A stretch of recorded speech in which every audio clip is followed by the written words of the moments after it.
کہ وہ یہاں آ کر بیٹھے رہے. میں نے ان کو کچھ نہیں کہا, خود ہی شرمندگی سے اٹھ کے چلے گئے. جنہوں نے شرارت کی ان کو ہم نے نہ صرف نوکریوں سے نکالا بلکہ ان کے جو لائسنسز ہیں وہ بھی ہم نے ریووک کیے. کوئی بلیک میلنگ پہ اتر آئے تو وہ بلیک میلنگ میں تو کم از کم نہیں سنتی. خود ہی اٹھ کے شرمندگی سے چلے گئے, بلکہ پہلے مجھے گالیاں نکالتے رہے. میری وہ کردار کشی کی, میں بالکل میں نے ایسے کر لیا جیسے میں ادھر سے سن کے ادھر سے نکالا. میں نے کہا لگے رہو. اسی طرح نئے ہاسپٹلز بن رہے ہیں. پورا میڈیکل ڈسٹرکٹ جس کا نام نواز شریف میڈیکل ڈسٹرکٹ ہے, یہ آج میں آپ سے شیئر کر رہی ہوں, جس کے اندر وہ تمام ہاسپٹلز جو پورے پاکستان میں نہیں ہیں. جیسے بلڈ ڈیزیزز ہے, اس کا کوئی ہسپتال موجود نہیں ہے. جیسے بون میرو ٹرانسپلانٹ ہے, اس کا کوئی ہسپتال موجود نہیں ہے. جیسے ایک state of the art trauma, جیسے یورپین کنٹریز میں ہوتا ہے کہ کسی کو زیادہ چوٹ لگ گئی ہے تو ہسپتالوں میں وہ اکوپمنٹ ہی نہیں ہے, وہ ایکسپرٹیز ہی نہیں ہے, کہ وہ اسپیشلٹیز نہیں ہے جو ان کا علاج کر. State of the art trauma hospital بن رہا ہے. اس کے ساتھ پھر state of the art children hospital بن رہا ہے, کیونکہ ہمارے پاس ورچولی اور شہروں میں ہیں لیکن وہ ایڈمیٹڈلی اتنا اچھا کام نہیں کر رہے. تو ایک لاہور میں چلڈرن ہاسپٹل ہے جو پورے پاکستان کو کیٹر کرتا ہے. لیکن اب کیونکہ میڈیکل سائنس نے بہت زیادہ ترقی کی ہے تو جو بچوں کی اسپیشلٹیز ہیں اس کا ایک ڈیڈیکیٹڈ ہاسپٹل نہیں تھا, وہ بھی 1000 بیڈ کا ہاسپٹل ہم بنا رہے ہیں. اسی طرح جو پنجاب انسٹیٹیوٹ آف کارڈیولوجی ہے وہ چھوٹا پڑ گیا ہے. وہ جب بنا تھا وہ بہت بڑا اسپتال تھا, لیکن جب وہ جیل روڈ پہ ہے تو اس کی ایکسیس ہی بہت مشکل ہے. 1000 بیڈ کا نیا کارڈیولوجی ہاسپٹل ہم بنا رہے ہیں ماشاءاللہ. اسی طرح جو آرتھوپیڈکس ہے, ہڈیوں کا جو علاج ہے, وہ ہر ہسپتال میں ہو رہا ہے, اس میں کوئی شک نہیں, لیکن اس کا ایک اسپیشلائز سینٹر ہم انشاءاللہ تعالیٰ بنانے جا رہے ہیں. اسی طرح جو اور اسپیشلٹیز ہیں جن کا ہاسپٹل ہمارے پاس نہیں ہے, وہ تمام ہاسپٹل رنگ روڈ کی سائٹ پہ آپ نے دیکھا ہوگا گزرتے گزرتے LDA سٹی ہے, وہ تقریباً 5000 کنال ہم نے ڈیڈیکیٹ کر دیا ہے نواز شریف میڈیکل ڈسٹرکٹ کو, اور انشاءاللہ تعالیٰ اگلے 60 ڈیز میں اس کی کنسٹرکشن شروع ہو جائے گی.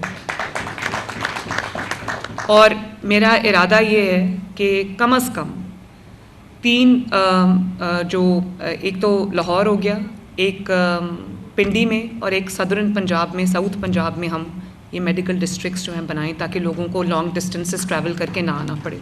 وہاں پر ایئر اسٹرپ بھی ہوگی اور وہاں پہ ایئر ایمبولینس کے لینڈ کرنے کی جگہ بھی ہوگی. اور آپ کو پتہ ہے کہ ایئر ایمبولینس ماشاءاللہ غریب پیشنٹس کو دوسرے شہروں سے ان فیسلٹیز تک شفٹ کر رہی ہے. بہت سارے پیشنٹس کو شفٹ کر چکی ہے ماشاءاللہ. میرے پاس روز سکسیس سٹوریز آتی ہیں, تو اللہ تعالیٰ کا بڑا کرم ہے.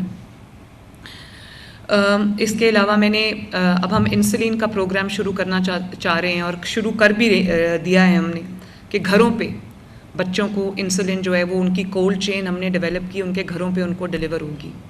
اسی طرح تقریباً 2 لاکھ ڈیلیوریز فری میڈیسنز کی ہو چکی ہیں. فری میڈیسنز کو ہم دروازہ کھٹکا کے ان کے گھروں پہ ہارٹ کی میڈیسن جو ہے, کارڈیولوجی کی جو پیشنٹس ہیں ان کی میڈیسن جو ہے, اور اس کے ساتھ ساتھ جو TB کی میڈیسن ہے, یا جو ہیپیٹائٹس کی میڈیسن ہے, جو کینسر کی میڈیسن ہے, وہ ہم ان کے گھروں پہ ڈیلیور کر رہے ہیں. اور انشاءاللہ تعالیٰ اس دفعہ اس سال میں ہم اور زیادہ پیشنٹس کو انرول کریں گے جن کے گھروں پہ یہ, اور اس کا بہت میسو فیڈ بیک ہے. لوگ یہ کہتے ہیں کہ ہمیں لائنوں میں کیونکہ خود یہ بات میں آپ کو بہت بار بتا چکی ہوں کہ میں کم از کم 20-25 کالز رینڈم سن کے سوتی ہوں. کوئی کسی انیشیٹو کے بارے میں ہوتی ہے, کوئی کسی انیشیٹو کے بارے میں ہوتی ہے, اور جو میرا انسپیکشن یونٹ ہے وہ کم سے کم کتنی کالز کرتے ہو امجد روز؟ امجد ہے اچھا, تقریباً 8 سے 10 ہزار کالز ہم روز کرتے ہیں, ڈفرینٹ ساؤتھ پنجاب میں بھی, سینٹرل پنجاب میں بھی, نارتھ پنجاب میں بھی. تو اس میں جو سلیکٹڈ کالز میں سن کے سوتی ہوں, تو جو بہت فیڈ بیک آتا ہے نا, بہت فیڈ بیک جو آتا ہے, وہ جو میڈیسن ڈیلیوری ہے, ہوم ڈیلیوری. لوگوں نے کہا کہ ہمیں پورا دن کھڑا ہونا پڑتا تھا, اب ہمارا دروازہ کھٹکا کے ہمیں 60 دن کی میڈیسن جو ہے وہ دے جاتے ہیں. تو اس کا بھی جو ایک سیٹسفیکشن لیول ہے, ہم پرسنٹیج نکالتے ہیں, وہ تقریباً 90% کے قریب ہے. بہت بڑا یہ بھی ایک اللہ تعالیٰ کا شکر ہے. اور جو آپ کے اپنے حلقوں میں آپ نے دیکھا ہوگا, میرے پاس تقریباً 2500 سے زیادہ BHUs ہیں. تقریباً 1400 BHUs جو ہیں ان کو مریم نواز ہیلتھ کلینکس میں بھی تبدیل کیا جا رہا ہے. ان کی ٹوٹل ری ویمپنگ ہو رہی ہے, اور جب وہ ری ویمپ کے بعد جو شکل سامنے آ رہی ہے، میرا خیال ہے کوئی پرائیویٹ ہاسپٹل بھی اتنا اچھا نہیں ہوتا جس کو ہم نے BH کو جو ہائر سٹینڈرڈز پہ ہم نے اس کو ریڈو کیا ہے اور ہم اس کو آؤٹ سورس کر رہے ہیں. اور آؤٹ سورس کرنے کے بعد آپ یقین جانیں کہ وہاں پر پیشنٹس کا جو انفلو ہے، جو فٹ فال ہے، وہ بہت زیادہ بڑھ گیا ہے. اور اگر میں آپ کو اس کے فگرز دوں تو بہت لمبا ہو جائے گا، لیکن وہاں پہ بچوں کی ڈلیوریز ہو رہی ہیں اور اس قسم کے چھوٹے چھوٹے پروسیجرز ہو رہے ہیں جس کے لیے بڑے ہاسپٹلز میں ان کو نہیں جانا پڑا. تو وہ ہم آؤٹ سورس کر رہے ہیں، جس کے اوپر اتنا ہیو اینڈ کرائی مچا تھا کہ وہ یہاں آ کر بیٹھے رہے. میں نے ان کو کچھ نہیں کہا، خود ہی شرمندگی سے اٹھ کے چلے گئے.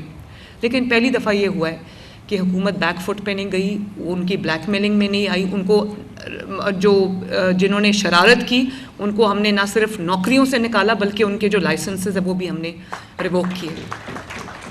تو اگر ہم مل کے کچھ عوام کی خاطر کچھ کرنا چاہتے ہیں اور کوئی بلیک میلنگ پہ اتر آئے تو وہ بلیک میلنگ میں تو کم از کم نہیں سنتی. تو اللہ تعالیٰ کا یہ بڑا کرم ہے کہ خود ہی اٹھ کے شرمندگی سے چلے گئے. بلکہ پہلے مجھے گالیاں نکالتے رہے، میری وہ کردار کشی کی، میں بالکل میں نے ایسے کر لیا جیسے میں ادھر سے سن کے ادھر سے نکالا. میں نے کہا لگے رہو. اور آخری چند دنوں میں وہ ہماری منت کرتے رہے کہ ہم سے بات کر لو. بات کیا ہے آپ سب کو یہ پتہ ہونا چاہیے. بات یہ ہے کہ ہم نے کام نہیں کرنا. بات یہ ہے کہ ہمیں کوئی نہ کہے کہ آپ نے آج چھٹی کیوں کی. ہمیں کوئی نہ یہ کہے کہ اپنی اٹینڈنس لگاؤ. ہمیں کوئی یہ نہ کہے کہ راؤنڈ کرو. اور ہمیں کوئی یہ نہ کہے کہ آپ کی 8 گھنٹے کی ڈیوٹی تھی تو آپ 2 گھنٹے بعد کیوں چلے گئے. فرق صرف اتنا ہے اور کوئی نہیں ہے. میرے ان کے لیے بڑا احترام ہے، وہ پروفیشنلز ہیں. لیکن وہ کس چیز کا پروفیشنل ہے جس کے لیے وہ اس کو تعلیم دی گئی ہے، اسٹیٹ نے اس پہ خرچ کیا ہے، وہ کام ہی نہیں کر رہا. تو اسی طرح کیتھ لیبز جو ہیں وہ 6 ڈویژنز میں جو کارڈیالوجی کی انٹرونشن کے لیے ہیں اور اس کے بغیر دل کا آگے سرجری نہیں ہو سکتی، وہ کیتھ لیبز ہم 6 ڈویژنز میں ابھی شروع کر رہے ہیں. راولپنڈی چلڈرن ہاسپٹل جو 20 سال سے سٹال ہوا تھا، اس کو اللہ تعالیٰ کے فضل و کرم سے اس سال ہم state of the art hospital بنا کے ہم اس کو آپریشنل کر رہے ہیں. اور میں نے آپ سے یہ وعدہ کیا تھا کہ میرے جانے تک، یا مجھے نہیں پتا 5 سال اگر یہ حکومت رہتی ہے تو 5ویں سال میں کوئی ایسا ڈسٹرکٹ نہیں ہوگا، چاہے وہ چھوٹا ہو یا بڑا ہو، جہاں پر دل کی امراض کا علاج نہیں ہوگا، جہاں پہ بچوں کے امراض کا علاج نہیں ہوگا، اور ایک شہر سے لوگوں کو دوسرے شہر جانا پڑے تو میں سمجھوں گی یہ میرا فیلئر ہے. انشاءاللہ تعالیٰ یہ ہم کر کے جائیں گے.